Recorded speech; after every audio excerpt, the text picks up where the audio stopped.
Se quiser começar.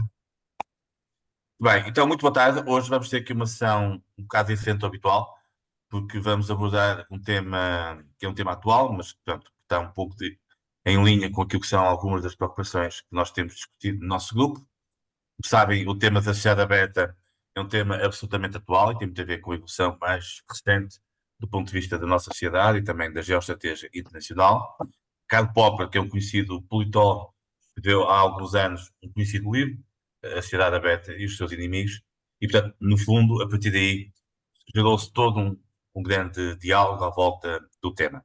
Nós temos hoje connosco duas pessoas que dispensam apresentações, são pessoas de referência, quer do ponto de vista da sociedade, quer do ponto de vista da economia. A Lídia Pereira é atualmente deputada ao Parlamento Europeu e é novamente candidata, e, portanto, uma pessoa com uma experiência muito grande em termos de assuntos europeus. Olá, boa tarde. Da sociedade aberta. E depois temos também connosco o Stefano Moraes, que é um conhecido gestor, investidor e empreendedor, e que também tem manifestado ao longo dos tempos preocupações sobre o tema. Antes de passar a palavra aos nossos oradores, como é habitual, dar nota das próximas sessões que vamos ter. Portanto, no próximo dia 20, segunda-feira, vamos ter uma nova sessão do ciclo que temos vindo a fazer sobre os 30 O anos do Jaime relatório está Porta. sem imagem. Peço desculpa. Sobre o relatório Porta, e portanto, desta vez iremos ter uma intervenção de dois conhecidos economistas e também especialistas no tema, o António Nogueira Leite e o José Furtado. Depois teremos no dia 28, portanto, de terça-feira a 8, uma sessão também muito interessante sobre um tema que também está muito na ordem do dia, que é o tema da responsabilidade social, e em que teremos connosco dois conhecidos gestores, o Joaquim Cabasso, que é o CEO do Grupo de Valor, um conhecido grupo económico português, e a Rita Nabeiro, que é a CEO da Adega Maior e que também é administradora do Grupo Nabeiro. Portanto, mas voltando à sessão de hoje, como disse, é um grato prazer ter aqui a Lídia e o Stefan, pessoas que de facto têm feito um trabalho notável nas suas áreas. Como habitualmente vamos ter dois momentos, portanto, cada um deles irá falar à volta de 15, 20 minutos, e depois iremos ter aqui uma sessão de discussão com todos os presentes que eu procurei moderar. Lídia, a palavra é sua e muito obrigado a ambos pela vossa presença. Olá, muito boa tarde e começar por cumprimentar-vos e cumprimentar em particular o Jaime pelo convite, pelo simpático convite para me juntar a vós e para também fazer parte deste grupo de reflexão.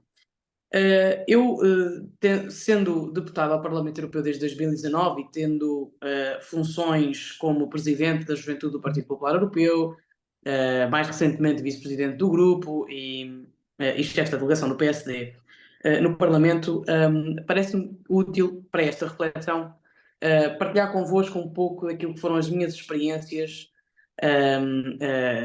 nestes últimos 5 anos, que me parece que pode ser útil para a nossa discussão.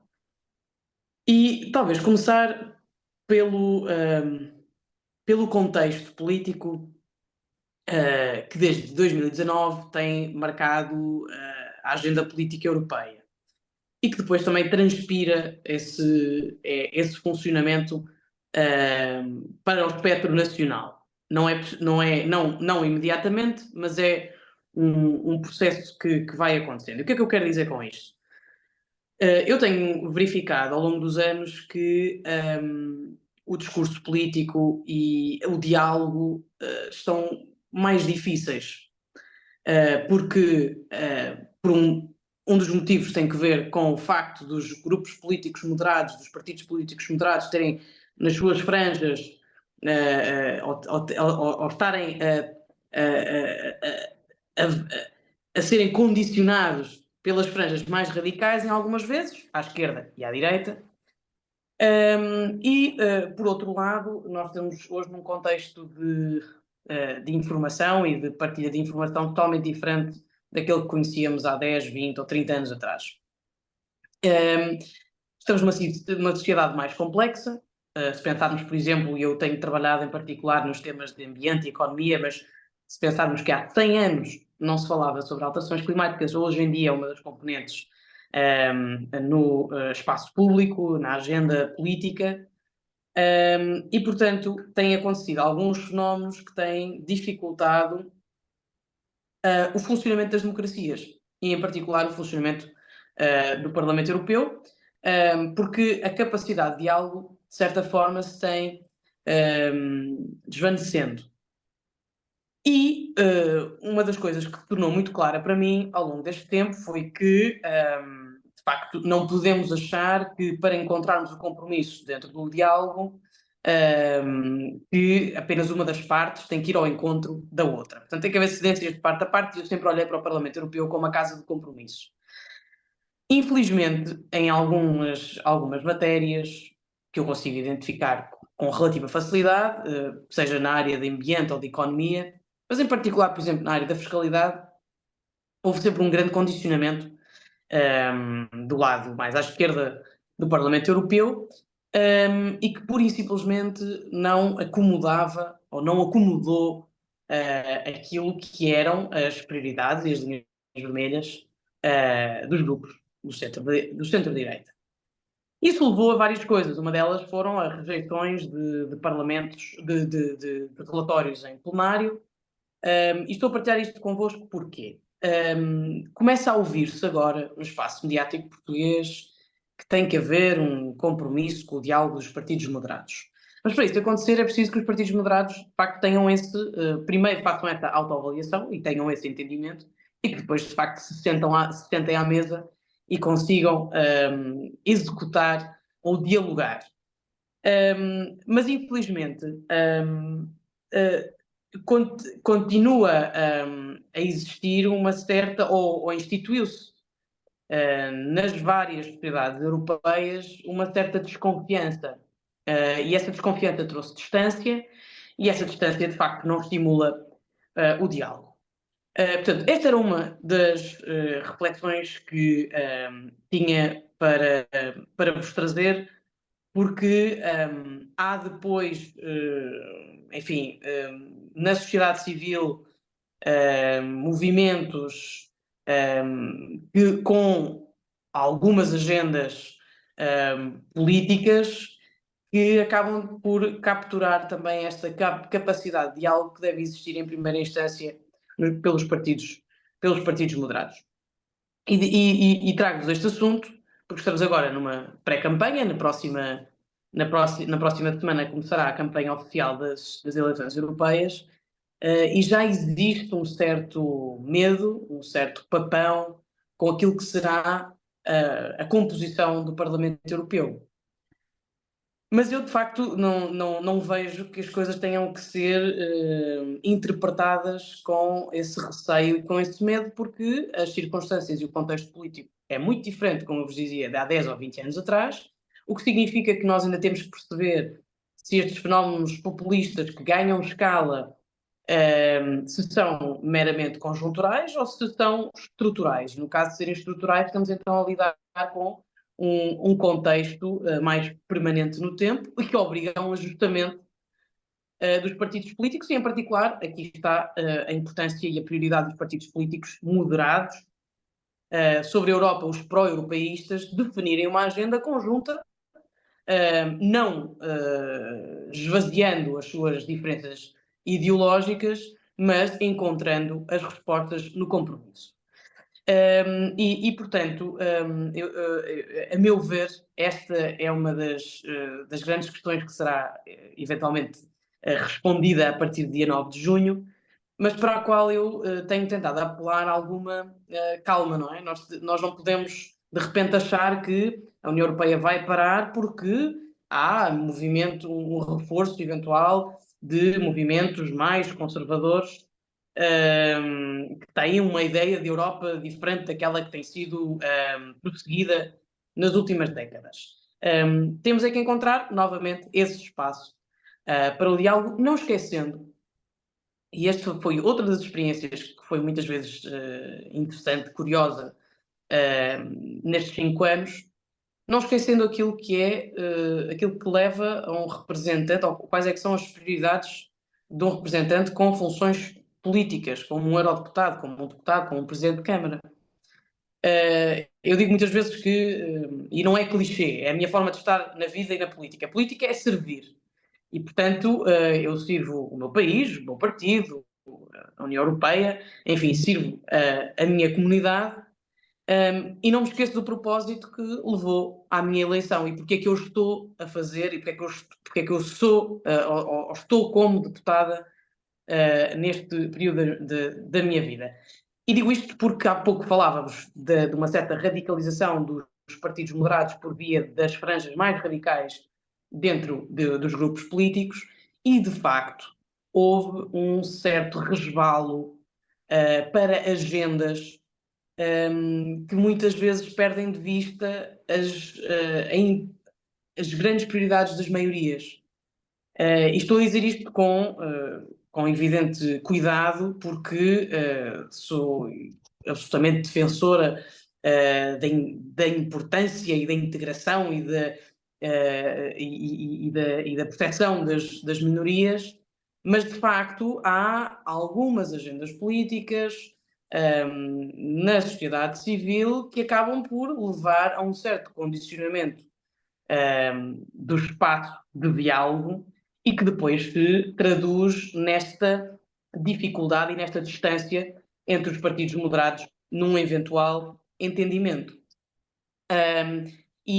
Creio que no cenário do próximo mandato do Parlamento Europeu poderemos estar perante uma situação possivelmente mais vincada nesse sentido, para a qual, como vos dizia, temos que aprender a ajustar-nos e a percebermos e a sabermos ler o contexto deste tempo. Um outro ponto que eu gostaria de abordar tem que ver com aquilo que marca o espaço do Parlamento Europeu, dos parlamentares europeus, no espaço público. E, em particular, falar do português, que é o que conheço melhor, mas pelas funções que ocupo, conheço um bocadinho dos outros países, mas parece-me bastante evidente que os assuntos europeus raramente, ou dificilmente, talvez seja a palavra mais adequada, marcam a agenda mediática nos vários países da União Europeia. Mas, ultimamente, como nós temos tido a oportunidade de ouvir o comentário político com mais, enfim, com mais entusiasmo, há sempre uma frase muito recorrente que é bem, nós só falamos de assuntos europeus ou dos parlamentares europeus de 5 em 5 anos. Sim, é verdade. E a minha questão tem sido esta. Mas onde é que está a comunicação social a dar a prioridade necessária durante um mandato, estamos a falar de 5 anos, e como é que esperam que as pessoas de repente despertem para a importância que o Parlamento Europeu tem, que é a única instituição diretamente eleita por todos os cidadãos da União Europeia, se só falamos destes temas e da importância que a Europa tem nas nossas vidas, e em particular em Portugal, de 5 em 5 anos. Eu tenho transmitido esta mensagem, mas há também um outro aspecto que tem que ver com o papel dos partidos políticos. Os partidos políticos, de forma generalizada, continuam a não dar a visibilidade, quanto a mim, que seria mais desejável, de forma regular ao Parlamento Europeu. E, portanto, há iniciativas pontuais, é verdade, mas não há uma regularidade de agenda de preocupação europeia que vá marcando também a vida do dia-a-dia dos partidos políticos. Pronto, diria aqui 2 elementos: comunicação social e os partidos políticos, que devem encarar para o próximo mandato. Essa tem sido também uma mensagem minha junto das estruturas do meu partido mais a nível local, que temos de facto de trabalhar esse aspecto. E porquê que é importante? Eu de facto tenho a oportunidade de comunicar o meu trabalho, de prestar contas, sobretudo pelas redes sociais. Mas eu creio que hoje em dia não é apenas suficiente, continua a não ser suficiente as redes sociais, porque sabemos a importância que a comunicação social tem na mediação e por servir de filtro àquilo que é disseminado. E, portanto, para termos uma democracia saudável, precisamos de cidadãos exigentes e precisamos também de uma comunicação social ativa e proativa. E, portanto, daí essa minha referência. Um terceiro elemento, ou uma terceira ideia, que também gostaria de partilhar, tem que ver com a participação e com a inclusão, com a participação feminina na política. Parece-me também muito evidente que a política continua a ser amplamente dominada pelos cavalheiros, que muito respeito, mas que depois são condicionantes, de certa forma, daquilo que é a percepção da diversidade das nossas sociedades. Isto é mais visível em alguns países do que noutros. Em particular, em Portugal é muito visível. Em Espanha há, por exemplo, um equilíbrio mais interessante. Nos países nórdicos é muito equitativo, mas estamos ainda longe daquilo que seria desejável. E porquê que eu me estou a referir a este aspecto? É que, da minha experiência também, é muito interessante observar os vários ângulos que homens e mulheres aportam a determinada discussão e que enriquecem essa discussão. E quando temos uma discussão mais dominada por um determinado, um determinado grupo, o resultado não é necessariamente o melhor. E para isto parece-me que também aqui um papel especial para os partidos políticos, a forma de fazer política também diz muito sobre a abertura para a participação feminina. Digo-vos que eu fui eleita presidente da Juventude do PP em 2018 e por acaso nunca tinha sentido até aquela época, ou mais recentemente, as dificuldades de ser mulher na política. Mas enfim, à medida que vamos crescendo, há determinadas coisas que nos vão saltando mais à vista. E a forma de fazer política é uma forma muito ainda antiquada.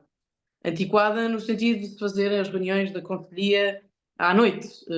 Mas a verdade é que se uma pessoa tem disponibilidade para ir às 9 da noite, provavelmente até tem disponibilidade para ir às 6:30 da tarde e, portanto, depois dedicar o seu tempo à família. E, portanto, ainda continua a haver um grande gap de entendimento relativamente à importância da participação feminina e que me parece relevante numa lógica também de renovação geracional. Eu tenho apelado à importância da renovação geracional a nível institucional.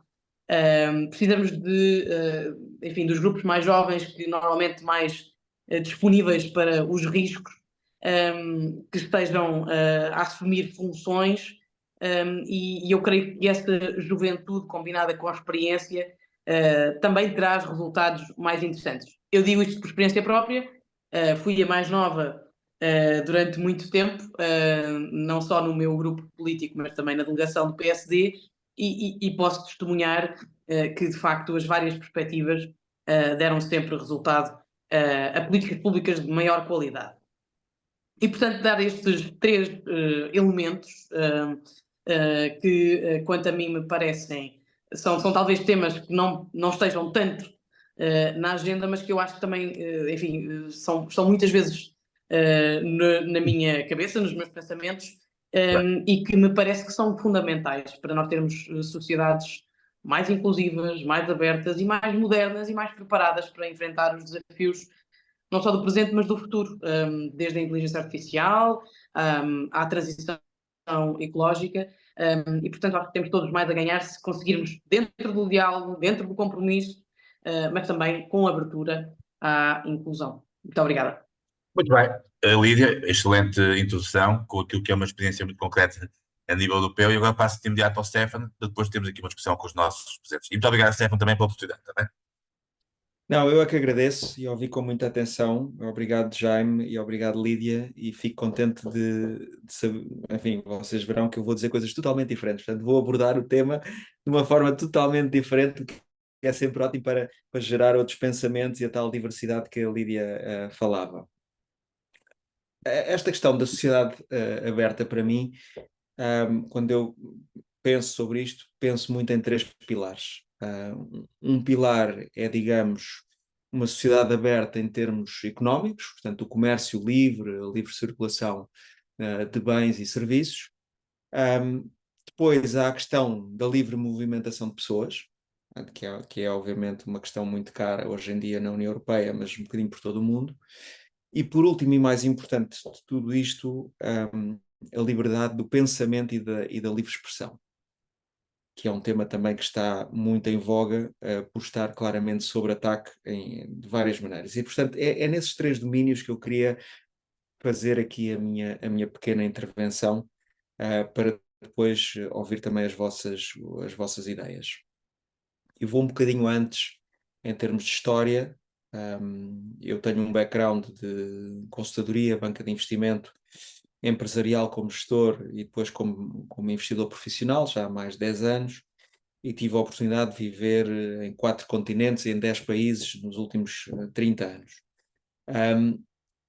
E andando um bocadinho para trás, para os anos 80 e 90, o que é que nós tínhamos como background da situação atual?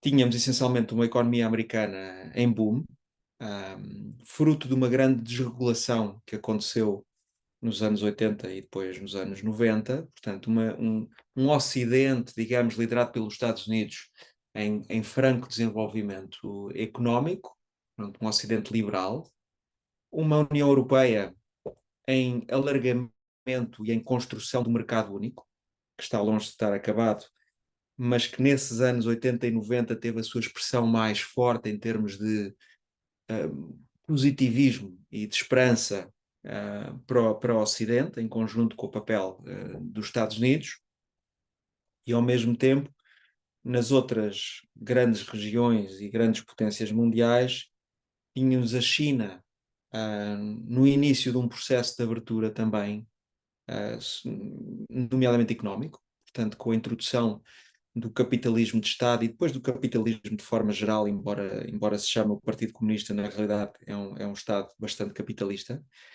E, portanto, o início dessa abertura da China ao mundo. E depois tivemos um facto incontornável, que foi a queda do Muro de Berlim. Portanto, o esmoronamento da União Soviética, a queda do comunismo, a queda de um sistema totalitário e económico totalmente inviável, e isso deu essencialmente o início à era moderna da globalização, que é uma era moderna da globalização caracterizada precisamente por um comércio cada vez mais livre, as regras da Organização Mundial de Comércio a serem estendidas aos diversos países do mundo, um movimento de pessoas cada vez mais livres, lá está simbolizado pela queda do Muro de Berlim, mas depois pela integração europeia e pela abolição de fronteiras. Eu lembro-me, quando era pequeno, a pessoa tinha quase medo de trazer qualquer coisa de Espanha. Eu lembro-me de ir a Londres quando era pequenino e tive medo de trazer brinquedos, porque pensava que iam tirar os brinquedos nas fronteiras, não é?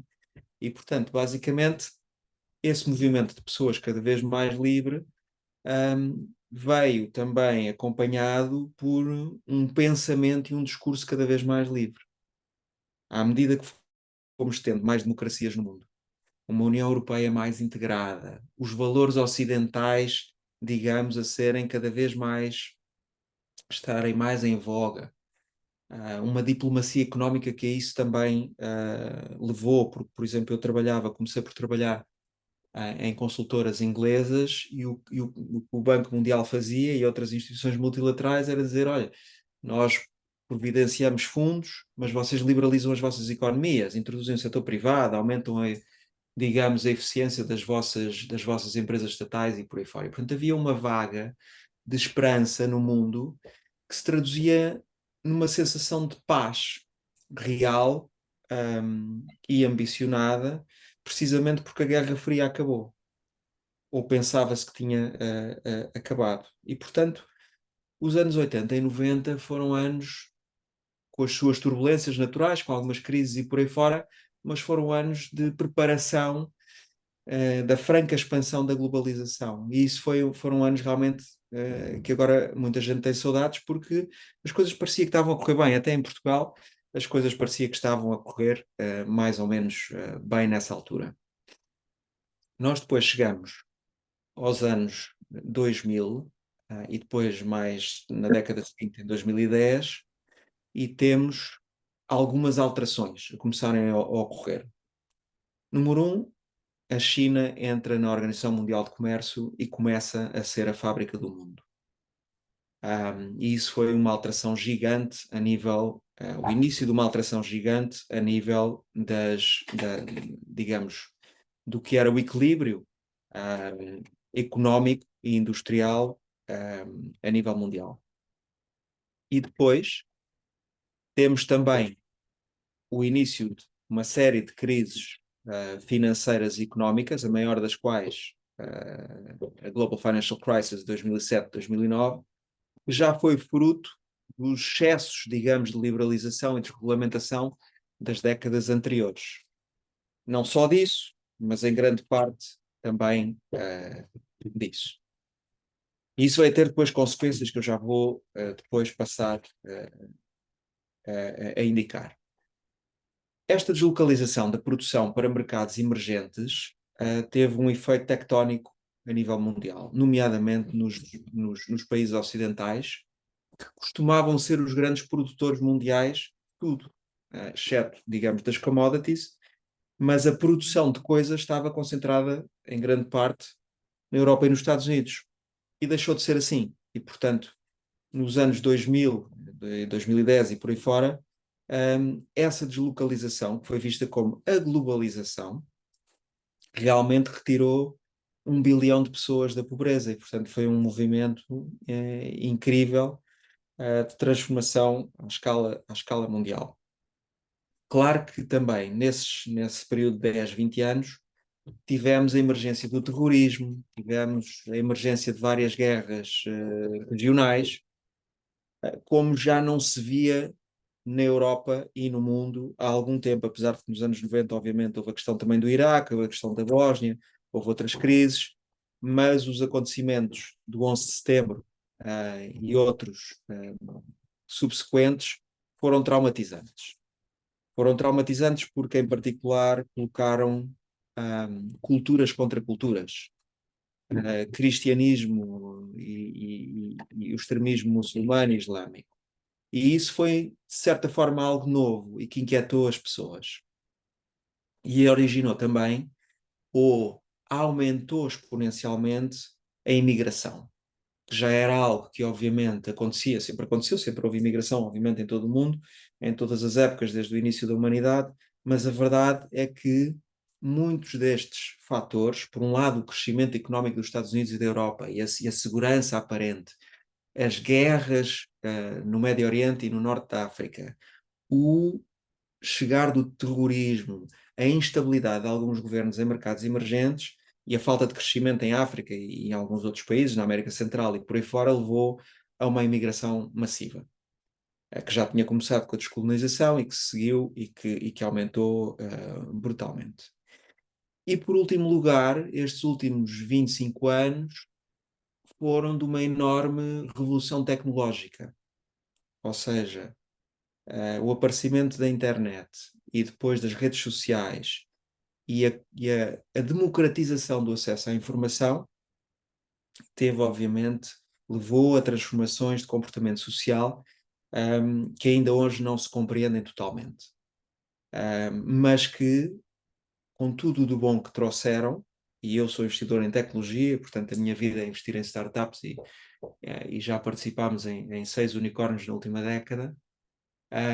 A verdade é que temos todos a consciência no setor da tecnologia que nem tudo é bom e que as coisas são complicadas e que há consequências nefastas e imprevisíveis da introdução de tecnologia. O que não quer dizer que ela não aconteça, até porque não se pode parar, mas a verdade é que as coisas complicaram-se significativamente. Entramos nos últimos 4, 5 anos, neste período que a Lídia estava a descrever desde 2019. E até antes disso, com a eleição de Donald Trump e com o Brexit. O comércio livre, que é uma destas grandes plataformas da sociedade livre, levou essencialmente com a globalização, por um lado, ao retirar da pobreza dessas mais de 1 bilhão de pessoas, nomeadamente nos mercados emergentes, mas levou também a um sentimento de injustiça e de perda muito grande nos mercados que não são emergentes, nos mercados que costumavam produzir, nomeadamente na Europa e nos Estados Unidos. E é isso que leva a movimentos como, por exemplo, do Donald Trump, Make America Great Again, ou até parcialmente o Brexit, apesar do Brexit também tem muito a ver com o segundo pilar, que é o movimento livre de pessoas, mas leva a esse sentimento de perda de relevância de uma parte grande da sociedade. E as lideranças do Ocidente não conseguiram perceber isso. E houve alguns partidos e algumas figuras, nomeadamente o Donald Trump e outros, que conseguiram perceber que havia um descontentamento gigante numa parte muito significativa da população. Porque lhes tinha sido retirado, de certa forma, um certo propósito, um valor que tinham para a sociedade, tinha sido transferido para a China ou para outros mercados emergentes. E aí entramos no segundo grande pilar, que é o movimento livre de pessoas. Ao mesmo tempo que economicamente estas pessoas notavam que já não eram tão importantes e que o que eles faziam antigamente passou a ser feito por outros noutras partes do mundo, ao mesmo tempo isto foi acompanhado por uma vaga de imigração ampla, mal acompanhada, com sérias debilidades de integração por parte dos países acolhedores, apesar das intenções serem ótimas, e que levou a que houvesse um sentimento em muitos países europeus e nos Estados Unidos de alguma repulsa pela imigração. E é por isso que depois surgem movimentos, nomeadamente de extrema-direita, que se apropriam desse sentimento que começava a ser generalizado e que depois eventualmente chega a todos os países, mesmo aqueles que são menos afetados por imigração, e é por isso que se começa a haver um voto de protesto relacionado com a questão da imigração.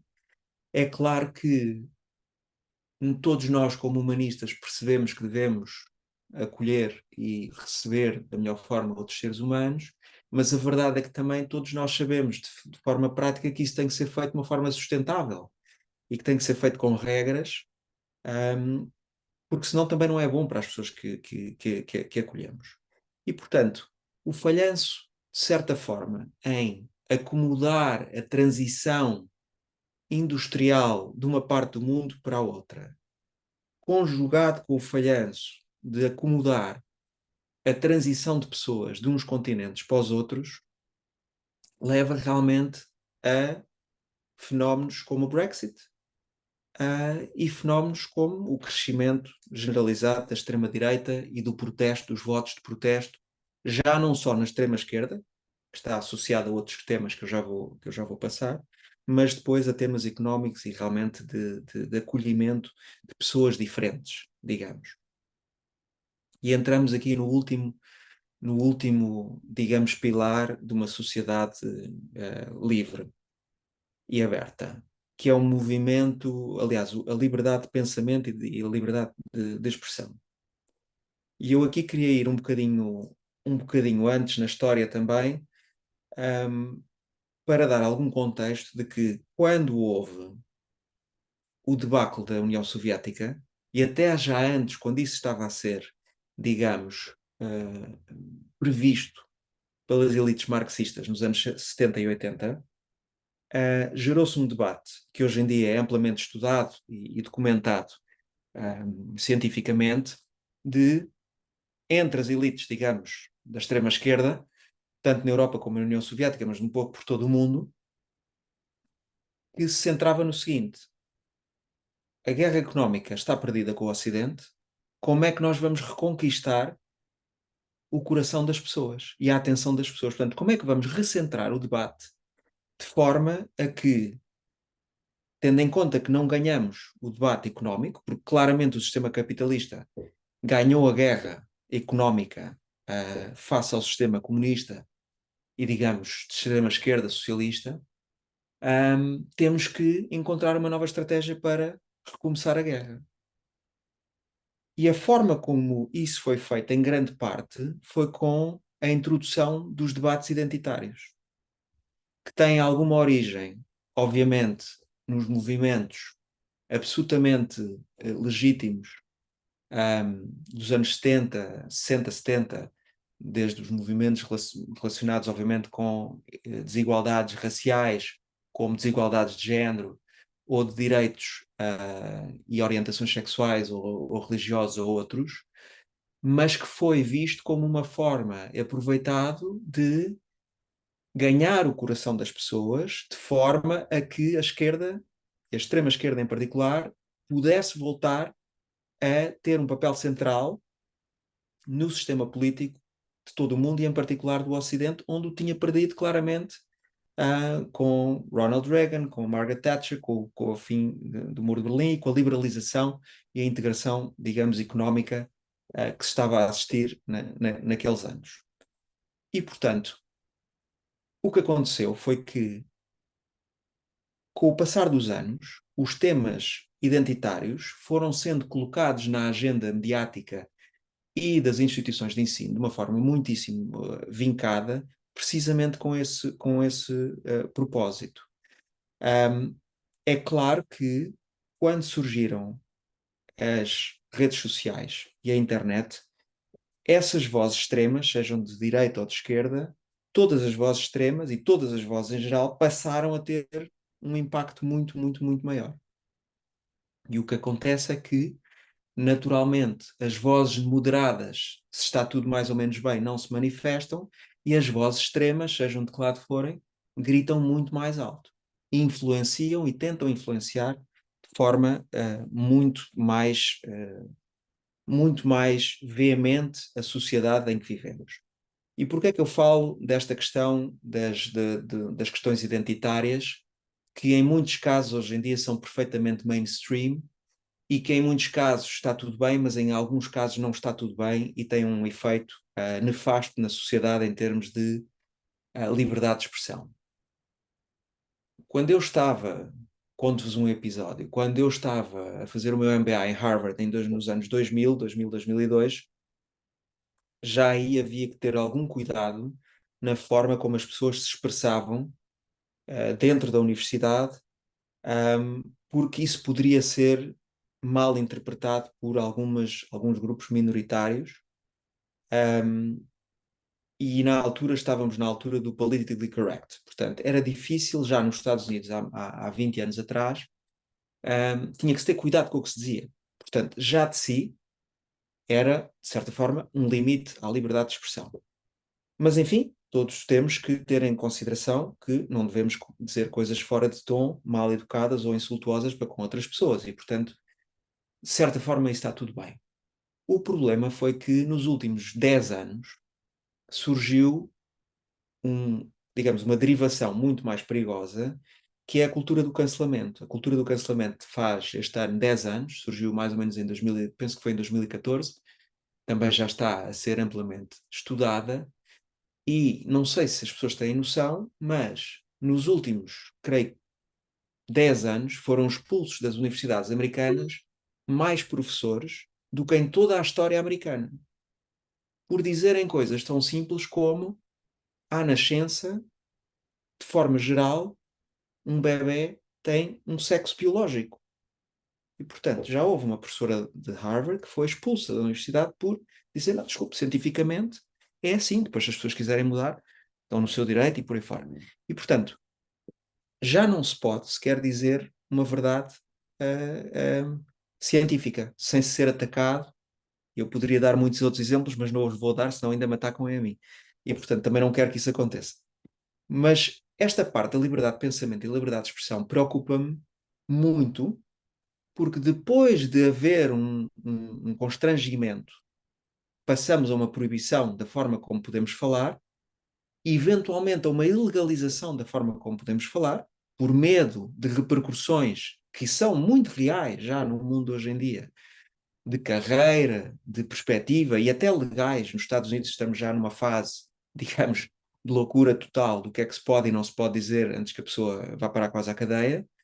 E, portanto, quando se atinge a base de não se poder dizer o que se pensa, de não haver liberdade de expressão, nos países que defendem os valores de liberdade de expressão, que são os países ocidentais, na sua gênese e por questões históricas, estamos realmente num caminho muito, muito difícil.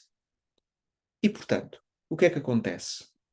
Quando isto é amplificado pelas redes sociais, e tem a cultura de cancelamento como resultado, começa a haver uma certa demonização do Ocidente, em particular do presente e em particular do passado do Ocidente, e começa-se a generalizar até dentro do próprio Ocidente. E, portanto, temos neste momento um claro declínio da sociedade aberta. A globalização está a encolher, portanto, o comércio é cada vez menos livre, porque nós não podemos assistir impavidamente ao que os outros blocos estão a fazer. O movimento de pessoas, há uma pressão muito grande para que ele seja contido por boas e por más razões, mas há uma tentativa de limitar seriamente o movimento de pessoas, e há uma tentativa claríssima de limitar a expressão, a livre expressão nas sociedades que são mais livres, porque nas outras sociedades já nunca houve uma grande liberdade de expressão, mas nas nossas sociedades, na Europa Ocidental do Iluminismo e nos Estados Unidos, sempre houve liberdade de expressão, ou, pelo menos em comparação com outros países. Ora bem, o que é que nós podemos fazer com relação a estes temas que são tão complicados e que se conjugam como uma tempestade perfeita? Por um lado, nós temos que claramente não ter vergonha e reafirmar os valores ocidentais. Porque o que nós não podemos fazer é desistir desses valores, que são realmente uma luz de esperança, não só para nós, para os nossos filhos, mas para todo o mundo. Porque, na verdade, apesar de muitos outros regimes não o quererem admitir, as pessoas dos outros países gostam dos valores ocidentais e ambicionam ter, de forma geral, uma cultura de liberdade como nós temos. Por outro lado, temos que atuar com realismo e não ser ingênuos, porque nós temos que atuar com reciprocidade no comércio. Não podemos aceitar que nós não podemos fazer determinadas coisas noutros blocos e eles podem fazer essas coisas, como comprar empresas ou ter regras de comércio diferentes ou estándares de comércio mais baixos do que o nosso. Portanto, nós também não podemos ser mais papistas que o Papa. Portanto, impor-nos a nós próprios regras altamente complicadas e altamente corretas e, enfim, de grande exigência para com as nossas empresas e os nossos cidadãos, e aceitar ao mesmo tempo que venham produtos de outros lados e serviços de outros lados e aquisições de outros lados que não cumprem nada disso. Portanto, aí a União Europeia tem um papel importantíssimo de ser justo, de ser correto. Por outro lado, na política de imigração, tem que haver, obviamente, tem que se ouvir as populações e tem que haver uma tentativa de integração e de própria política de integração em todos os países a nível da União Europeia muito mais detalhada do que tem havido até agora.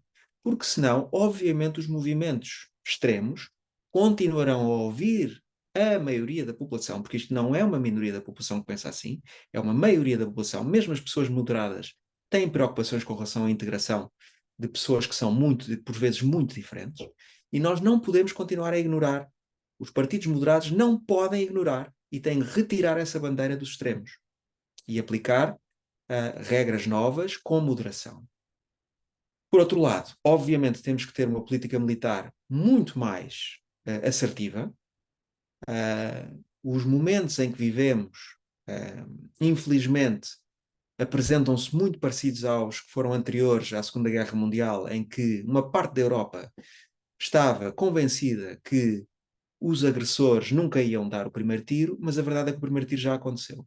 E, portanto, a Europa não pode ficar parada, e não pode ficar parada, nomeadamente, na questão tecnológica, porque nós não podemos depender de terceiros, nem na parte militar, nem na parte tecnológica. Por outro lado, as alianças económicas e militares são absolutamente fundamentais.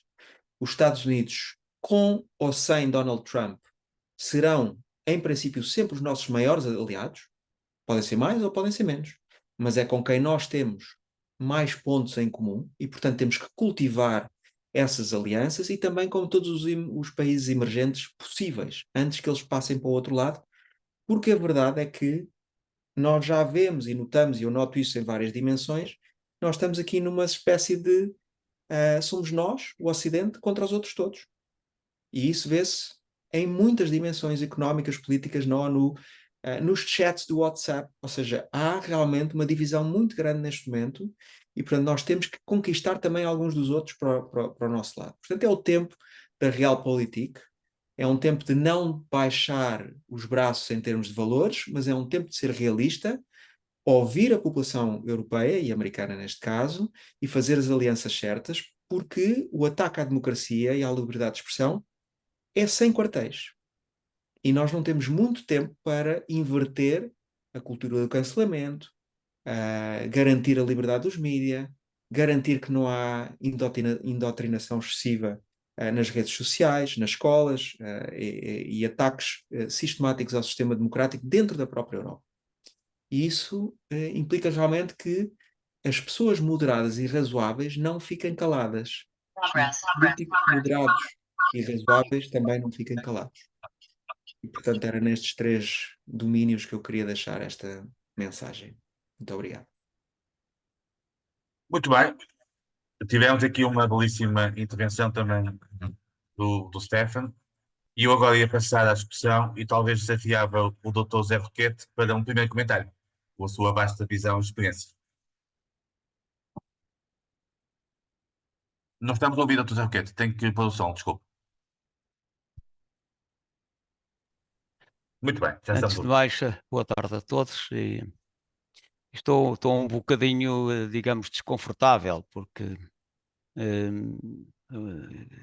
contava nesta intervenção e no tema que nos é proposto, encontrar aqui um sentido de um pouco mais de realismo quanto àquilo que estamos realmente a enfrentar. Porque eu não tenho qualquer espécie de dúvida e devo dizer que em termos tanto pessoais como empresariais, essa é uma base estratégica já há bastante tempo em operação. Nós estamos num confronto civilizacional entre sociedades fechadas e sociedades abertas. Se quiser mais concretamente, há aqui um sentido de liberdade que é completamente diferente em termos da China ou da Rússia e do que habitualmente é o mundo ocidental. Concretamente, em relação à intervenção da Lídia Pereira, também sobressai uma perspectiva que é os partidos, de facto, não se preocupam muito com a perspectiva global que nesta altura é, quanto a mim, absolutamente essencial. Aliás, no recente período eleitoral, foram raras os pontos levantados acerca desta questão. E, portanto, eu esperaria que os partidos, na escolha que fizessem, para aquilo que nos propõem como representantes, nossos representantes na União Europeia, tivessem alguma perspectiva alargada de realmente quais são os problemas mais graves e mais pesados que a União Europeia enfrenta. Eu não ponho sequer a questão de poder estar a passar alguma dúvida quanto eu sou pró-Europa, eu sou pró-União Europeia, só que tenho a noção clara que a União Europeia não é um país, não tem nenhuma coesão soberana, a União Europeia é um tratado assinado em 1959 e cada vez se aproxima mais, à medida que a agressão exterior se vai materializando, de alguma dificuldade para tratar com esta questão. Porque, perdoem, mas eu penso que nesta altura, na Europa, estamos a lutar pela sobrevivência do nosso modelo civilizacional. E se isto for subestimado, isto não pode acabar bem. Só para dar um exemplo que o Stefano Moraes há bocadinho referiu quanto ao URSS e o projeto soviético. Ele não morreu quando o muro caiu, porque em 1914 voltou com toda a força que nós podíamos imaginar, não é? Pronto. Mas no período anterior, na confrontação da Guerra Fria, há um momento em que o Sr. Khrushchev, representante da URSS e, portanto, do projeto soviético, tentou instalar mísseis em Cuba e o Sr. Kennedy disse: o senhor aqui não passa, mesmo que se tenha que correr o risco de alguma agressão nuclear. E o Sr. Khrushchev foi-se embora. Nós, nesta altura, não estamos nada preparados muito menos nós, para este tipo de alternativas. E estas questões que fundamentalmente têm a ver, o Stefano pôs isso muito bem. Nós temos que ser capazes de nos bater pelos nossos valores. O nosso sentido de liberdade é evidente que tem que respeitar a liberdade dos outros, mas tem que ter a visão e a crítica suficiente para considerar que muitas vezes a liberdade dos outros é qualquer coisa que não é aceitável no nosso sentido, digamos, civilizacional e integral. E nessa medida nós estamos hoje em dia debaixo de dois tipos de agressões muito claras. Uma é de tipo militar, mais concretizada, se quiserem, pela Rússia. A China tem, nesse aspecto, uma questão um bocadinho mais limitada, que é o problema de Taiwan. Agora, claramente, nessa matéria, o problema da concorrência económica e da guerra de competição e de mercados é hoje absolutamente claro. O senhor Putin, nesta altura, está em Beijing com o senhor Xi a ver como os dois, a ver em conjunto como é que nos vão tratar da vida. E isto não é uma suposição minha. Não é uma suposição minha, isto é dito com toda a clareza pelos os dois senhores, que dizem claramente que vão demonstrar que o regime deles é melhor que o nosso e, portanto, em termos até das próprias economias, vão com certeza ganhar a batalha. E numa altura em que o presidente dos Estados Unidos entende que devia passar para 100% as tarifas aplicadas sobre os veículos elétricos chineses, nós aqui na Europa ainda estamos a pensar muito maduramente como é que vamos tratar o problema da China. Porque a China tem um superávit em relação à Europa, que se bem me engano, não me engano, andará à volta dos 130 bilhões, não é? 130 bilhões euros, atenção, 130 bilhões é qualquer coisa. E eu diria para mim, na minha ingenuidade política, que a forma de acabar com a guerra na Ucrânia era dizer ao Sr. Xi, olha ao Sr. Xi, o senhor continua a apoiar a Rússia, e em vez de apoiar a Rússia para o lado bom, aquilo que eventualmente o senhor podia ter como influência mais direta e mais dimensionada até, mas não é isso que acontece. Então, olha, nós quanto à China temos a dizer que vamos criar todos os obstáculos que forem possíveis para acabar com este tipo de situação, que para nós, claramente, em termos de concorrência global, é altamente desfavorável. O Stefano Moraes referiu isto com toda a clareza. Agora, eu o que penso muito diretamente, e devo dizer que não é só unicamente uma questão teórica, é absolutamente prática e concreta. Hoje em dia, empresarialmente, estou presente em 70 países do planeta e portanto, tenho a perfeita consciência do que daqui resulta. Eu sei que estamos num choque civilizacional que, se não cuidarmos dele em tempo oportuno, aliás, o Stefano Moraes referiu isso, as coisas têm um tempo oportuno, porque há um ponto a partir do qual já não conseguimos fazer ou não conseguimos resolver nenhum dos lados da equação. Peço desculpa desta Muito bem, intervenção, não, mas era doutor um Ricardo, bocadinho aquilo que eu tinha é sempre um gosto, pensado. é sempre um gosto tê-lo connosco pela sua experiência e visão que nós apreciamos muito há muito tempo. Temos aqui mais duas pessoas que querem falar, o Sérgio Loureiro, que é um conhecido investigador e gestor também, e amigo, e o José Roberto Afonso, que é um amigo brasileiro que está à frente do PIB cá em Portugal. Sérgio, e depois José Roberto, e depois juntamos estas questões e passamos na segunda ronda. Está bem, Stephanie? Sérgio. Muito bem, muito obrigado. Stefano, um prazer ver-te novamente, já não te via há algum tempo. Lídia, é um prazer conhecê-la, também não, acho que nunca nos tínhamos cruzado. Gostei muito da intervenção de ambos e começaria por dizer que acho que o Stefano fez uma coisa que é muito útil. Fez aqui um histórico dos últimos 40 anos que eu acho que perspectiva muito bem o momento em que vivemos atualmente. Eu teria apenas duas divergências que não são particularmente graves, mas, por exemplo, em relação à questão da utilização das causas fraturantes como ponto de conflito entre a esquerda e direita, chamemos-lhe assim, por acaso nos Estados Unidos até foi a direita que começou com isso, nomeadamente com toda a oposição que fizeram aos direitos civis nos anos 60 e depois com a história do Roe v. Wade. Portanto, a tática foi mais desenvolvida pelos conservadores e que depois a extrema-esquerda aproveitou muito bem, acrescentando uma série de outras causas fraturantes para poder explorar esse choque, chamemos assim, de valores. Eu tenho a dizer que a segunda coisa com que discordo um pouco é que parece-me que nós corremos às vezes o perigo de overreaction, não é? Reagir com demasiado ímpeto àquilo que são as ameaças que vemos.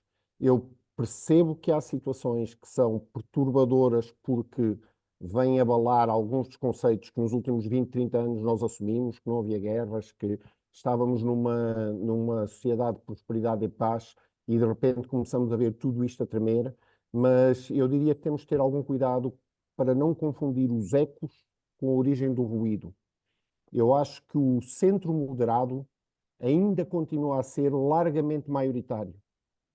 O problema que o Stephen Moraes apontou a determinado momento é que esse centro moderado tem estado calado. E esse é o problema. A democracia continua a funcionar. Quando nós deixamos a democracia funcionar como deve ser, os moderados continuam a ganhar, embora de vez em quando os extremos apareçam a criar aqui esses fenómenos de que o Stefan falou. E, portanto, parece-me que as soluções que apontaram foram muito boas. A minha pergunta para ambos, para a Lídia e para o Stefan, naquilo que puderem fazer, é prática neste sentido, é que estes intolerantes, chamemos-lhe assim, os extremistas, por força dos nossos valores da liberdade de circulação, da liberdade de expressão, continuam a ter plena liberdade para pôr as suas mensagens cá fora. E, portanto, como é que a gente resolve este paradoxo do Popper, não é? Qual é a tolerância que nós podemos ter com os intolerantes? Desculpem se me alonguei um bocadinho, mas acho que queria acrescentar estes dois pontos anteriores e lançar-vos este Muito bem. desafio, que eu sei que não é fácil. Obrigado. Passamos agora ao José Roberto, que também tinha manifestado a intenção de dizer qualquer coisa. Força, José Roberto. E depois à Margarida. E depois passamos aos nossos oradores. Jaime, obrigado. Cumprimentar Lídia e Stephanie. Eu, na verdade, queria colocar, acrescentar talvez mais alguns elementos aí para o debate, sair um pouquinho do campo da geopolítica e talvez entrar mais no campo da democracia em si, né? A gente tem trabalhado muito isso e o que a gente tem, até isso foi o foco lá da nossa discussão em Madrid, pegando um gancho lá um pouco, né, no Marx, no Marx, tudo que é sólido se desmancha no ar e a democracia precisa se transformar nas nuvens. Acho que a nossa tese é que a gente precisa encontrar uma nova forma, né, de lidar com a democracia com esta nova forma, né, de se operar. Na verdade, a gente, quando observa aí, o Brasil, a África e mesmo os países, muitos países árabes e emergentes, é impressionante quando você olha o tempo que se gasta nas redes sociais e esses países, embora não tenham internet tão boa, embora não tenha tanto acesso à internet, eles passam mais tempo, né, conectados. O que significa, na minha opinião pessoal, que você introduziu dentro deste mercado, deste mundo global, seja mercado, seja sociedade, umas milhões ou bilhões, né, de pessoas que antes não tinham acesso porque não tinham recursos suficientes, né, para comprar jornais diariamente, para ir comprar livros, para ir ao cinema, ir ao teatro, ir à cultura, se informarem e passaram, por preço mais baixo, a passarem a se formar, se informar e participar e se julgarem membros, né, ativos dentro da sociedade, graças à internet, às redes sociais, às plataformas. É uma nova forma de mídia e eu acho que a gente está mal, precisamos saber lidar com isso, né? Meu ponto principal é que fake news rende lucro para as grandes redes sociais e o nosso desafio é transformar a ruling news também em algo lucrativo para as redes. O último ponto, e aí pegando um gancho, inclusive acho que a Lídia passou um pouco mais perto disso, eu acho que as transformações que estão se dando no trabalho, né? Cada vez menos eu tenho emprego e tenho cada vez mais trabalho, pessoas ocupadas com empreendedorismo e menos com salário. Isso significa uma redução também de valores, significa, eu acho que esses dias estava vendo no El País algo chocante, que era a perspectiva dos jovens hoje é que eles não vão conseguir serem mais ricos do que os seus pais e que foram mais ricos do que os seus avós. Quer dizer, este ideal que, na verdade, é europeu, norte-americano e mesmo de outros países emergentes, está quebrado. E acho que isso está gerando uma frustração, é um dos componentes que acho que está empurrando muito essa massa de jovens para a extrema-direita e a dificuldade de você dar resposta a isso. Aliás, os países continuam tendo políticas de emprego e não de trabalho, né? E a entrada da inteligência artificial, isso que mais nos preocupa, não é que vai arrasar o emprego mais baixo do trabalhador menos qualificado, vai arrasar o trabalho mais qualificado, né? E é esse que vai perder o emprego ou então vai ter que, né, trabalhar por menos, coisa que nem sempre, né, a gente aceita em geral a gente prefere que o migrante venha cá para fazer, né, esse trabalho menos qualificado ou menos remunerado. Bom, mas era isso, era só componentes Sim, aí, senhor. Jaime, E pronto, passo agora à para Margarida. adereçar Fantástico. desafios aí, o Pois. A debate. Margarida Sá Costa também está aqui connosco. Penso que tinha duas questões para colocar. Força, Margarida, por favor. Olá a todos. Olá, Jaime. Olá, Stefano. Olá, Lídia, não conheço. Olá. Muito rapidamente, eu não consigo fugir da geopolítica, que é uma área que eu gosto bastante, e pensando em sociedades abertas e pensando em Europa, eu que sou europeísta convicta e portuguesa patriota, a minha pergunta é complexa, que é, eu não acredito num equilíbrio mundial com todas estas variantes de cima a baixo, sem uma organização, e isto é um pensamento que eu já tenho desde o tempo da faculdade, uma organização global que permita a existência de bons equilíbrios e de uma gestão, digamos assim, do planeta que para mim é tão pequeno. Estão a ver aqui, eu estou aqui fora, como sempre, olhar de cima. Como é que vocês veem a possibilidade de uma organização mundial, seja ONU.2, seja o que for, que seja capaz de equilibrar as forças mundiais e os interesses mundiais que acabam por ser, acima de tudo, económicos? Infelizmente, é assim, é o que é. E outra coisa, depois de ouvir o Pedro Afonso, que tem sempre que fazer a pergunta, que é que papel para a CPLP e para Portugal, em específico, junto da CPLP e junto das comunidades de língua portuguesa, muito além dos países, que somos muitos, designadamente quando vemos São Tomé e Príncipe, que é um país maravilhoso, a fazer acordos com a Rússia, que enfim são o que são, e a seguir parece que vem a Guiné. Era isto. Muito Obrigada. bem. Sim, senhor. Então vamos passar. Eu penso que eu dar depois aqui numa segunda ronda mais algumas pessoas que querem falar. Passamos à Lídia e depois ao Stefan também, para comentar e responder às questões. Ok. Bem, antes de mais, muito obrigada pelas perguntas, porque são sempre estimulantes, até a determinadas ideias que nós nem sempre, nem sempre pensamos. Uma das questões, ou uma das reflexões que o Dr. José Roquete fez sobre se nós estamos à beira de um ponto de não retorno, não é?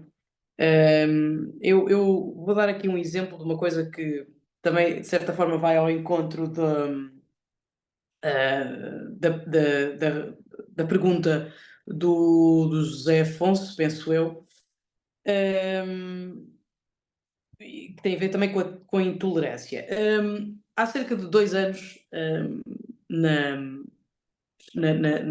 no Parlamento Europeu, a comissária, penso que para a igualdade, uma comissária maltesa, e tinha emitido umas communication guidelines, portanto, formas de tratamento que a Comissão deveria adotar relativamente ao envio de e-mails, a mensagens institucionais e tudo mais. Isto calhou na altura do Natal. E foi um momento muito infeliz.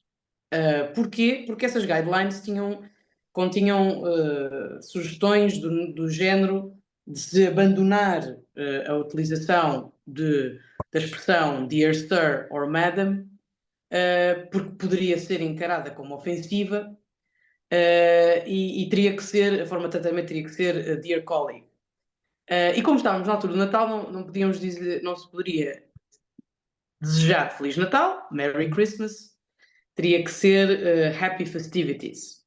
Bom, isto gerou, como devem calcular, um grande ruído no Parlamento e, claro, com, enfim, discursos mais inflamados, mais à direita, mas também inflamados à esquerda, enfim. Depois é a gritaria que nós já vamos conhecendo um pouco diariamente, então nas últimas semanas tem sido particularmente gravoso. Mas para dizer o quê? Quer dizer, nós também não nos podemos colocar, e associado àquilo que o Stephen dizia relativamente aos valores ocidentais, nós não podemos anular-nos perante a nossa essência. E muitas vezes, e agora aquilo que eu vou dizer é um bocadinho, talvez, controverso, ouvimos muitas vezes falar sobre os valores europeus. E os valores europeus não estão errados, mas a verdade é que os valores europeus estão fundados nos valores judaico-cristãos. E, portanto, não me faz sentido que, estando numa Europa, uma União Europeia livre, que de repente venha uma instituição supranacional dar indicações aos seus funcionários, recomendações de tratamento, a anular aquela que é a história, aquilo que é o legado, enfim, aquela que acaba por ser a nossa essência e, de certa forma, instigar, porque depois é isto que se sucede, tem ação-reação. Um pouco, talvez, como a questão das reparações. Portanto, também é preciso ter muita sensibilidade com a forma como se toca em alguns assuntos, mas aquilo que, o ponto principal que eu queria deixar aqui é que não me faz sentido que a Europa se anule perante, enfim, algum desconforto de outras culturas, porque nós sempre fomos uma geografia aberta ao mundo e, portanto, estarmos a agir em contrário não me parece que esteja em favor dos valores que nós próprios defendemos. E, portanto, quando a pergunta é como é que se lida com a intolerância, e o Stephen pegava no assunto da cultura de cancelamento, que eu, por acaso, também já tenho tido a oportunidade de escrever. Eu não vivi, não conheci a ditadura. Eu sou neta da liberdade. Mas daquilo que me contam, daquilo que eu estudei, e tendo em conta aquilo que eu estudei, a cultura de cancelamento é uma forma, é uma nova ditadura que se está a tentar instituir por via primeiro do tal politicamente correto, e portanto eu tenho muita dificuldade em responder à pergunta como é que se lida com a intolerância, sabendo eu, daquilo que vos partilho, das ideias que vos fui partilhando, tem que haver espaço para o diálogo. E aquilo que me parece, sinceramente, é que estão-se a criar uns muros, curiosamente na era da informação em que nem há fronteiras, mas nós estamos a conseguir criar muros para impedir enfim, esse diálogo e essa tolerância que por décadas definiu as sociedades europeias. Mas diria que a questão em particular da cultura de cancelamento, politicamente correto, deste exemplo que dei, preocupam-me porque já me aconteceu várias vezes estar a preparar uma comunicação, uma intervenção e de repente pensar, bem, mas eu espero que isto não cause aqui grande celeuma. Portanto, nós próprios estarmos a adotar filtros já constitui obstáculo ao pensamento livre. E, portanto, o problema que me parece destas agendas estarem mais capturadas pelos extremos é também, e um de vós disse isso, devido ao silêncio dos moderados. Porque os moderados, os partidos moderados, não têm grande interesse mediático, não é? Uma pessoa moderada não costuma ser assim muito convidada para ir comentar à televisão. Portanto, os partidos moderados, durante muito tempo, habituaram-se a um certo silêncio.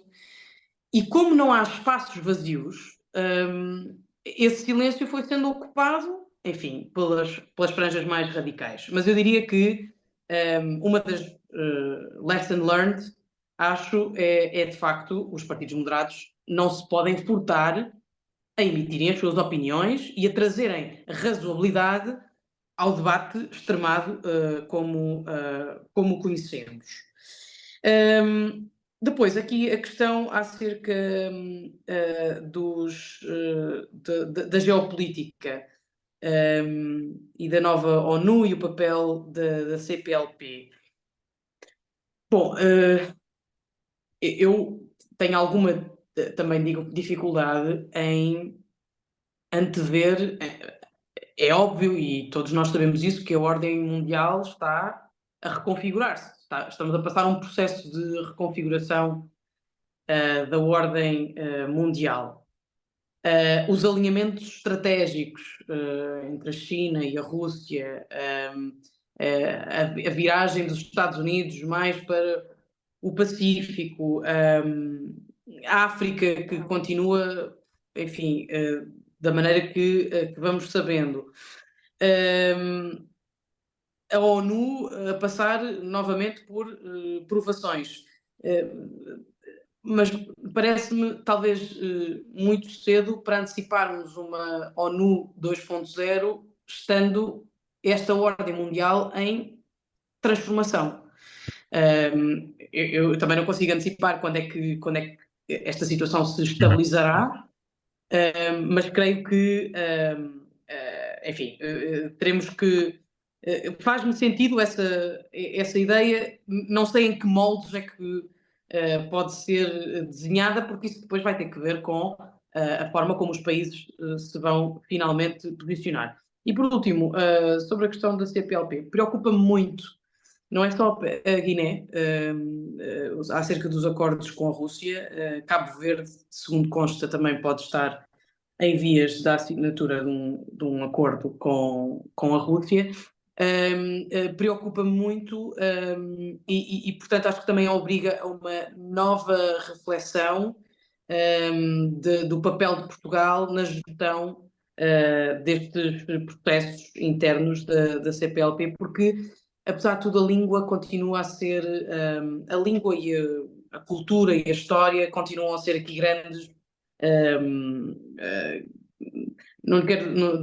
grandes instrumentos que temos em favor da diplomacia e, portanto, penso que deve haver aqui uma nova estratégia de Portugal para com estes países, para que, de facto, não assistamos a situações como estas que estamos a verificar, que, de facto, não são benéficas, em particular para os desafios da Europa. Eu vou só terminar dizendo o seguinte.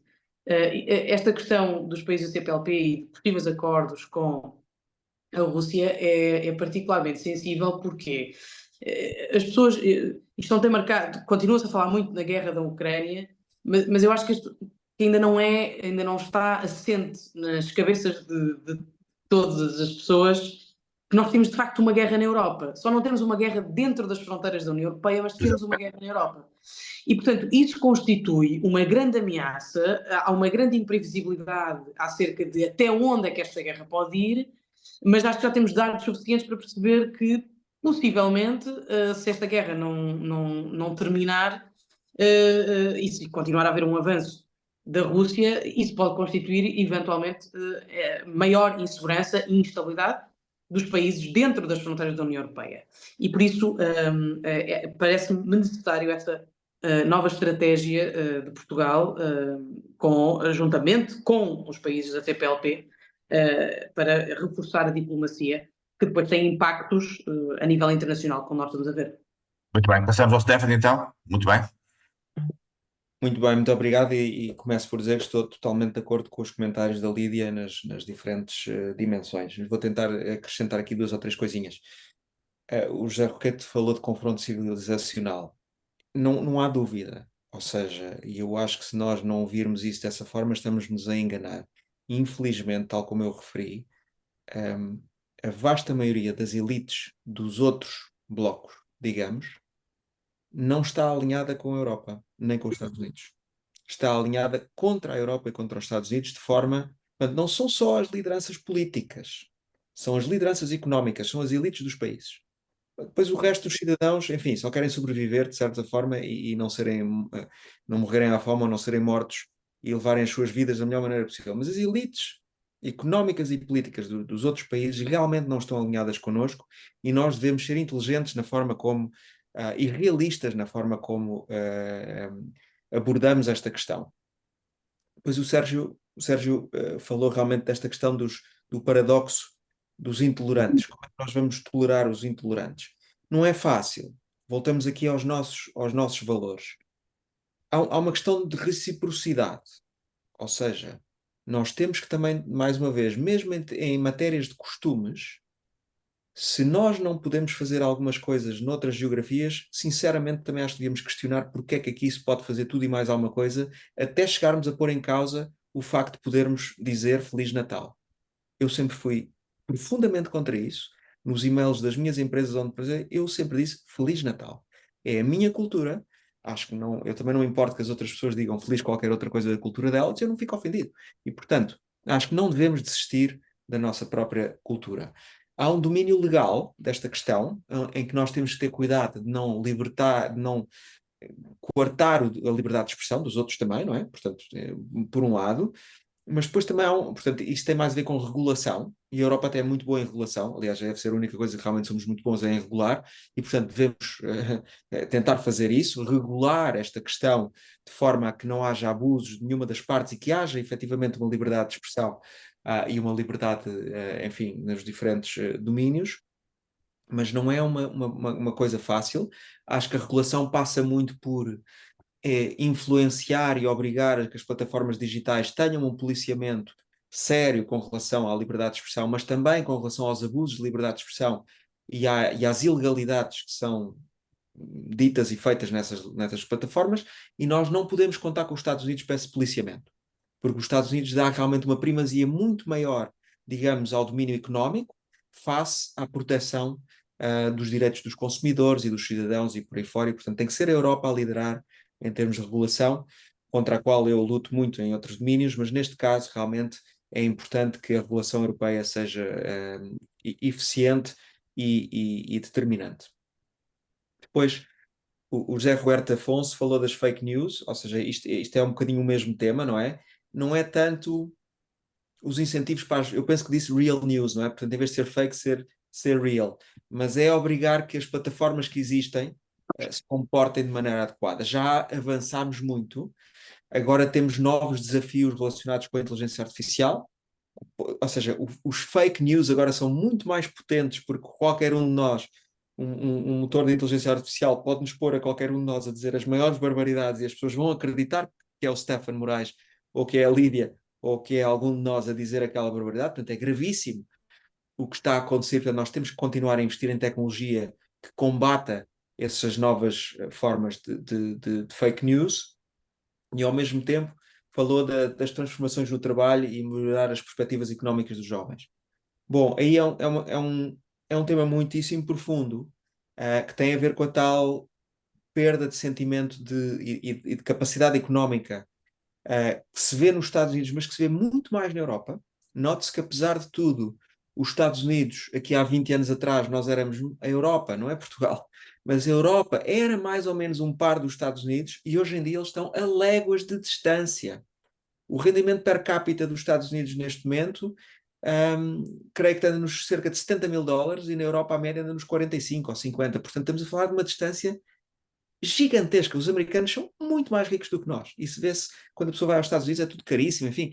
Mas não é só para os portugueses, qualquer europeu hoje em dia se sente relativamente pobre nos Estados Unidos, e qualquer relativamente pobre americano é um cidadão médio na Europa.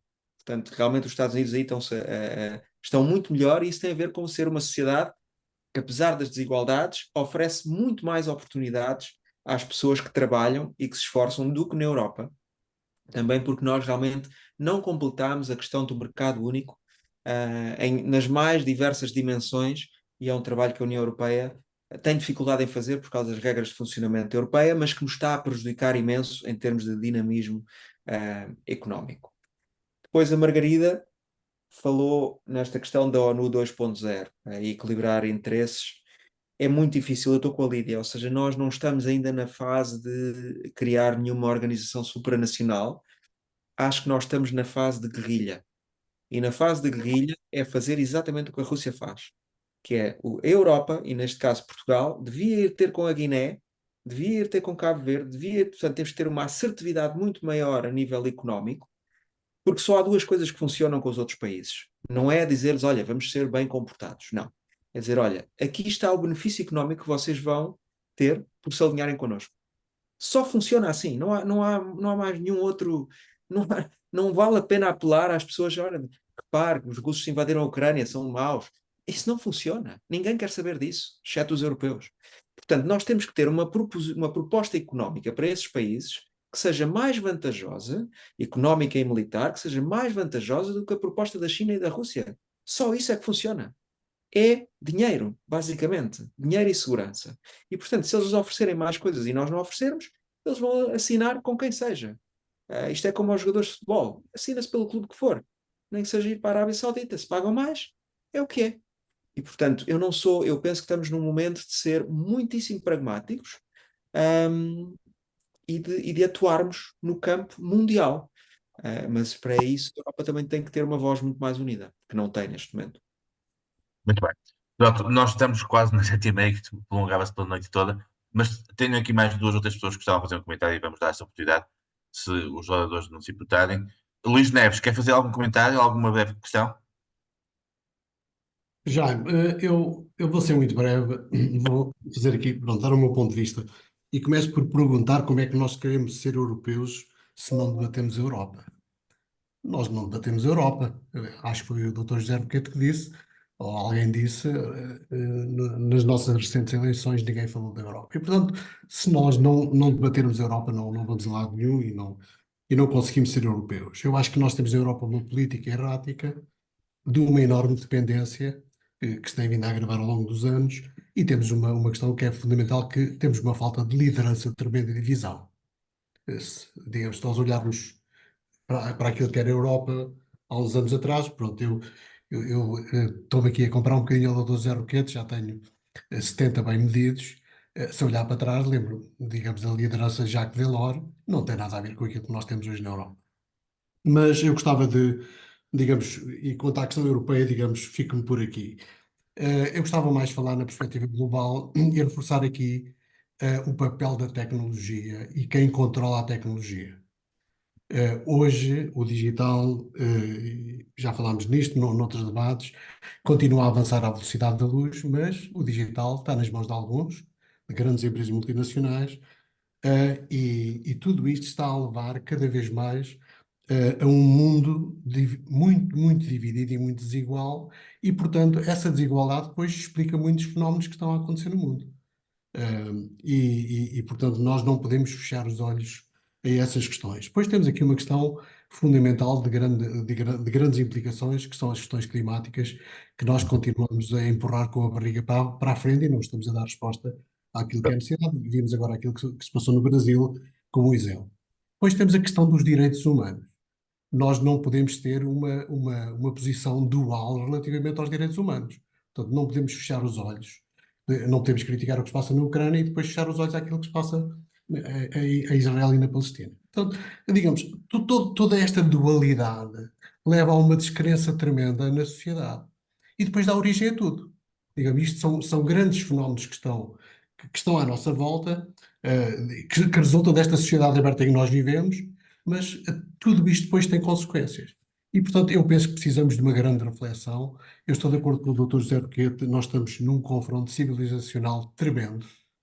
E se não olharmos para ele de frente e com muita coragem e com muita abertura e com muito diálogo, vamos todos a caminho da destruição, infelizmente. Muito bem.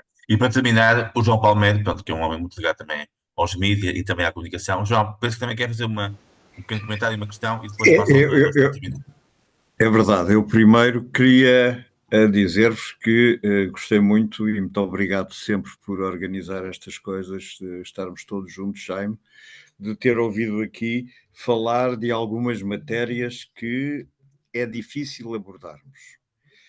E eu só vou dar dois casos e fazer um agradecimento. Os dois casos é que o que se está a passar com a Guiné e com São Tomé é pura e simplesmente a Rússia a olhar para o Atlântico Sul. Quer dizer, a Rússia disse assim: no Atlântico Norte eu não passo.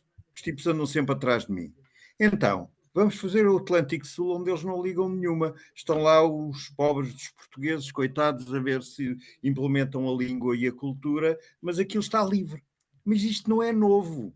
Isto não é novo. Eu lembro que em 1966, 67, por aí, quando o exército português fez um documento interno confidencial em que propunha que se deixasse a guerra na Guiné porque não servia para nada, a Europa, a França, disse a Portugal: vocês não podem sair daí, porque a Rússia está a tentar construir um porto de águas profundas na Guiné-Conakry, e se construírem esse porto de águas profundas na Guiné-Conakry, na altura era indispensável, hoje em dia talvez não, mas se construírem esse porto de águas profundas na Guiné-Conakry, nós perdemos o controle do Atlântico Sul. E os tempos eram outros. E Portugal ficou na Guiné até 1974. E ficou na Guiné, e foi possível ficar na Guiné com muitas armas fornecidas pelos franceses.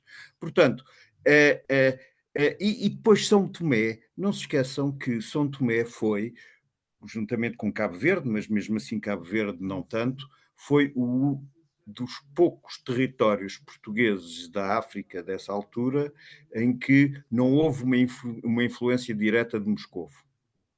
Quando Moscovo precisou de ter influência em Cabo Verde através de Angola, teve que primeiro pôr de parte as influências portuguesas e francesas dos dirigentes.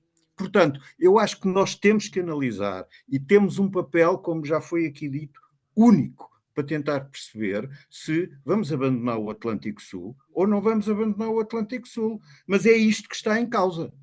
A segunda questão é, eu falei com pessoas, fui a Nova Iorque, é a primeira vez que eu estou a dizer isto num grupo mais alargado, tentar criar uma ONU 2, dizendo assim, a ONU 2 é o ICANN.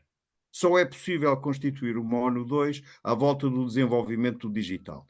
Esqueçamos lá as outras coisas todas, que essas estão inquinadas por regras que têm 50 anos, 60 anos, por interesses que são muito difíceis de estabelecer. Mas as regras à volta do digital, as regras à volta da internet, as regras à volta dos satélites de comunicações, não estou a falar dos militares, essas são uma oportunidade para se estabelecer uma plataforma que permita sentar à mesa não só os políticos, mas os da nova ordem económica. E depois de muitas conversas, alguém veio simpaticamente, um americano, ter comigo e disse-me assim: você realmente disse aquilo que muitos de nós pensamos, mas sabe, se levarmos uma coisa dessas ao Conselho de Segurança, nem os russos, nem os chineses vão deixar passar. E eu disse, mas não é para levar ao Conselho de Segurança, esse é que é o tema, essa é que é a questão. Finalmente, queria agradecer ao Stefan uma coisa que ele disse, que é, ele acha que nós temos que afirmar os nossos princípios culturais. Eu já sofri na pele, diretamente, uma agressão verbal por ser português e por defender princípios culturais portugueses em Portugal, de pessoas de outros países do mundo. E, portanto, fiquei muito reconhecido quando ouvi o Stefan, que tem para aí menos 40 anos do que eu, dizer exatamente a mesma coisa. Ainda não Muito bem, estamos... muito obrigado. João, excelente. Passamos então agora à Lídia e ao Stefan para um comentário final. E já agora agradeço mais uma vez a vossa disponibilidade. Acho que foi uma sessão muito interessante, portanto, num dia de fim de tarde. Nós normalmente costumamos ter à volta de 40, 50 pessoas, mas nós tivemos ligeiramente menos, mas acho que isso não invalidou a belíssima discussão que tivemos. Lídia e Stefan.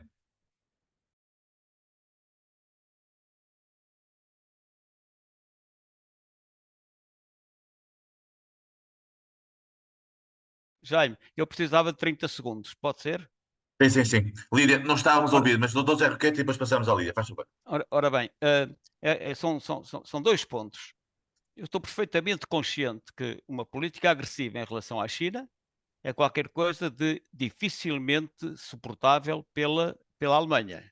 Porque depois eles sabem muito bem que vão ter problemas com a Volkswagen, com a Mercedes, com a BMW, exatamente como agora acontece, por exemplo, também com a Volvo na Suécia. E dizer ao Stefan que estou perfeitamente de acordo em termos de sermos realistas. E a pergunta aqui que se tem que pôr muito claramente ao governo de Santo Tomé, da Guiné e de Cabo Verde é se os vossos cidadãos quiserem emigrar, então vão emigrar para a Rússia.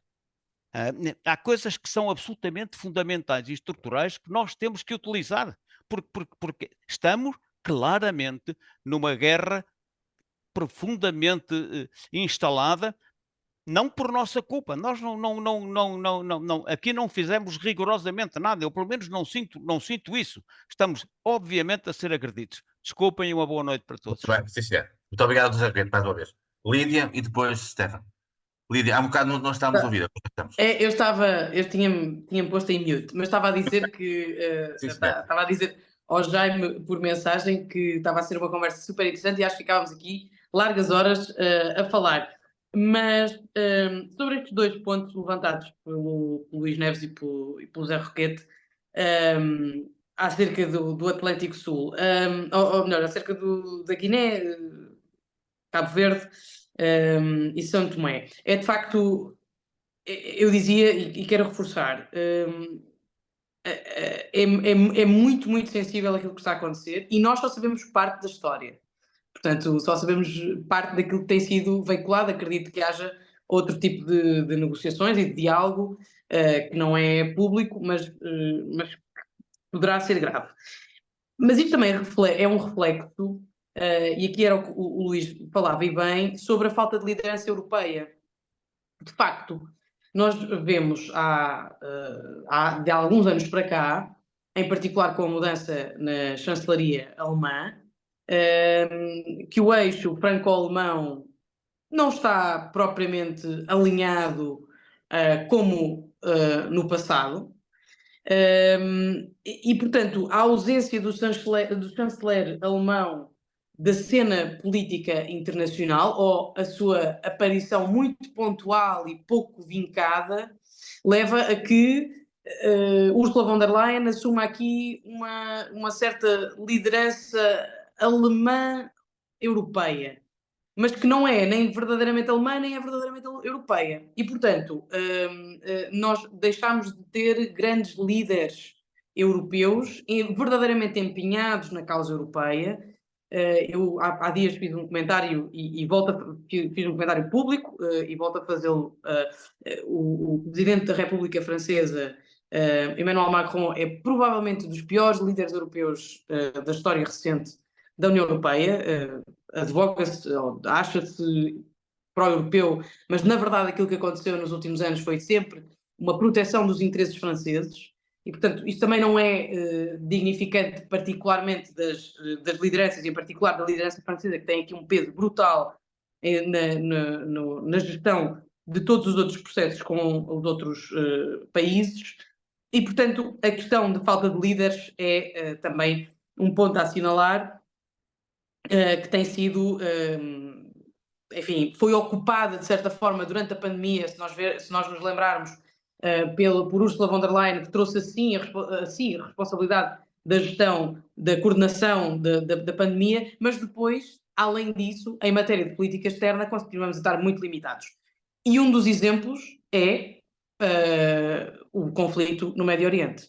E, portanto, há uma grande divisão dentro do Conselho entre aqueles que acham que algumas linhas vermelhas estão a ser ultrapassadas, mas também pela questão histórica há um certo medo em alinhar um discurso que, enfim, também de certa forma proteja algumas violações que estão a ser cometidas em Gaza em particular. E, portanto, o meu comentário final é um pouco relacionado com aquilo que eu dizia acerca das democracias. De facto, parece que estamos aqui num choque ou num confronto civilizacional em que as autocracias, há aqui uma medição de forças entre as autocracias e as democracias. Parece que as autocracias são mais eficazes, mas isso vem a expensas das liberdades ou da liberdade. E, portanto, parece-me que temos que trabalhar em conjunto e nisso acho que todos os agentes da sociedade, incluindo as empresas, têm aqui um papel essencial.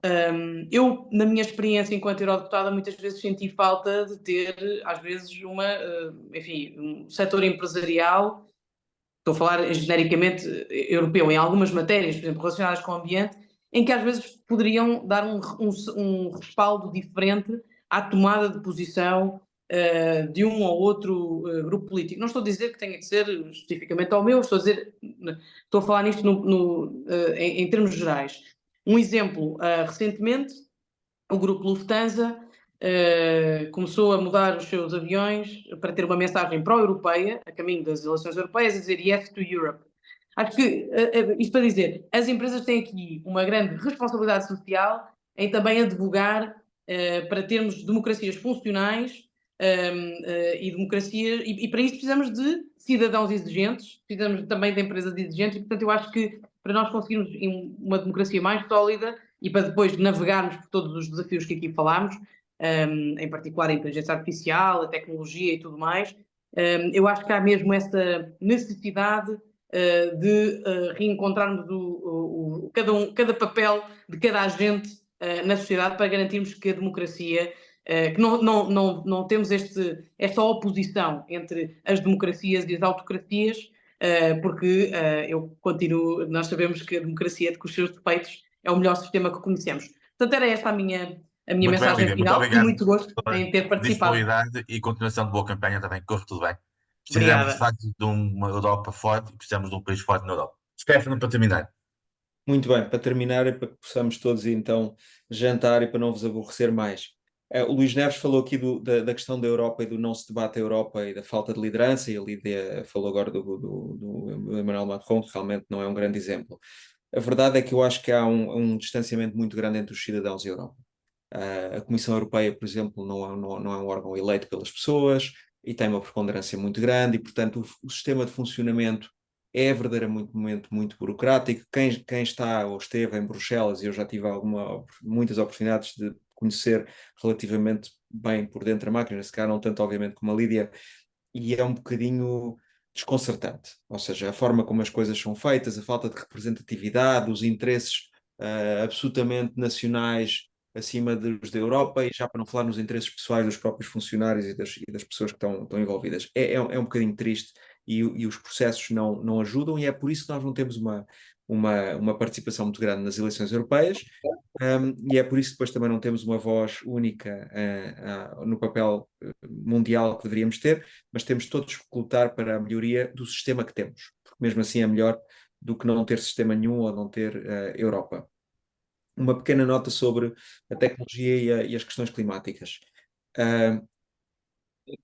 Eu, como investidor em tecnologia na Europa, mas também nos Estados Unidos, porque muitos dos nossos casos de sucesso são europeus americanos, nomeadamente portugueses americanos, posso-vos garantir que não há menos capacidade intelectual nem menos tecnologia na Europa, mas há muito menos dinheiro.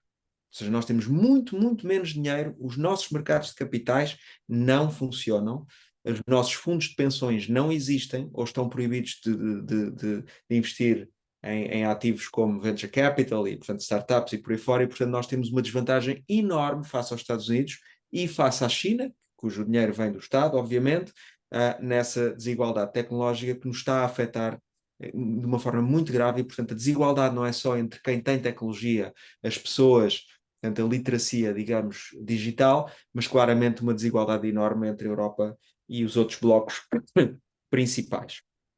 As questões climáticas, muito importante, nós temos também um fundo dedicado aos oceanos, mas há uma coisa que nós notamos, e aqui entramos mais uma vez na regulação. A Europa também não pode ser o único bloco mundial a impor muitas regras de proteção, digamos, climática, porque senão as nossas próprias empresas não conseguem competir. E há muita legislação europeia e depois nacional que está a levar que qualquer dia temos cabeleireiros a ter que fazer relatórios sobre o que é que estão a fazer para as alterações climáticas. Isso não é viável, não é viável. Portanto, a questão das PMEs serem obrigadas e dos pequenos investimentos e dos pequenos investidores e de toda a gente ser obrigada a fazer qualquer coisa com relação a esse tema não é viável nem é realista. E, portanto, também há que ter alguma noção no que nós nos exigimos a nós próprios como continente, quando, sinceramente, os outros continentes não fazem nada, ou não podem fazer, também não lhes convém. Portanto, há que ter cuidado na questão climática, o que não quer dizer que nós todos não concordemos, que é uma questão muito importante. Dos direitos humanos que foram falados e dos double standards, Ucrânia, Palestina, etc., a Lídia explicou de uma forma muitíssimo eloquente. É muito, muito difícil equilibrar esta questão, porque por um lado nós sabemos o que é o certo e o que é errado, ou pelo menos muitas pessoas têm opiniões, mas a verdade é que há outras questões em jogo.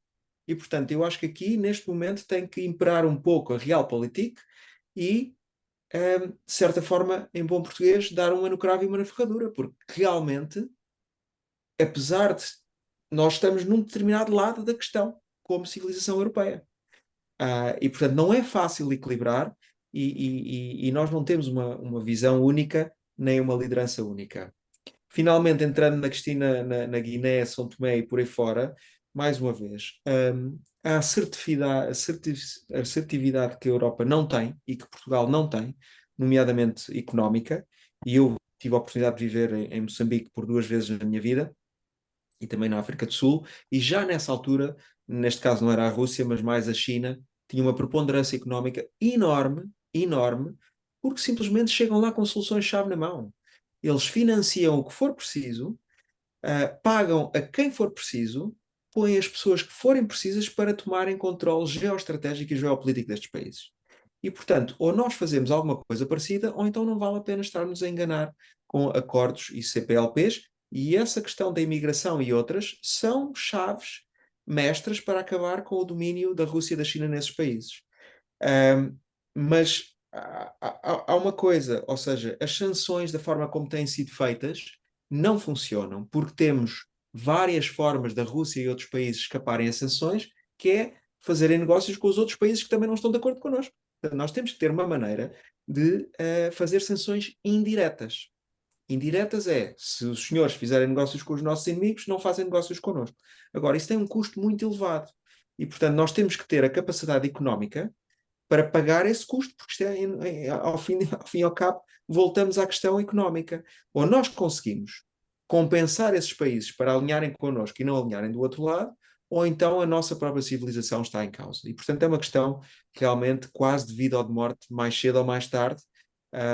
E eu não tenho menos 40 anos do que o João Palmeiro, porque eu tenho 50 anos, mas tenho anos suficientes para perceber que estamos aqui num desafio realmente civilizacional e que temos que nos unir para ter uma resposta face ao mundo muito mais forte e muito mais firme do que temos tido até agora.